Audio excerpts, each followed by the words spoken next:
শুভ সকাল। আসাদ কাকার ডুপ্লেস বাড়ির ভিতরে সিঁড়ি দিয়ে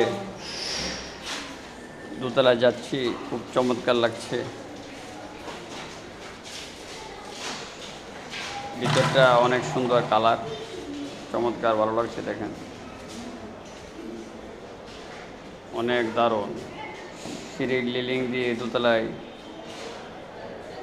যাচ্ছি এবং আমার কাছে আজকে চমৎকার লাগছে এই বাড়িটি।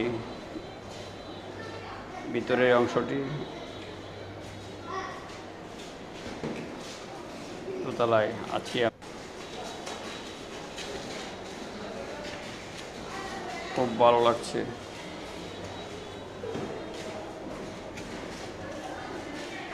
অনেক সুন্দর কালার। দোতলায় ওটা সিঁড়ি, চমৎকার। শুভ সকাল।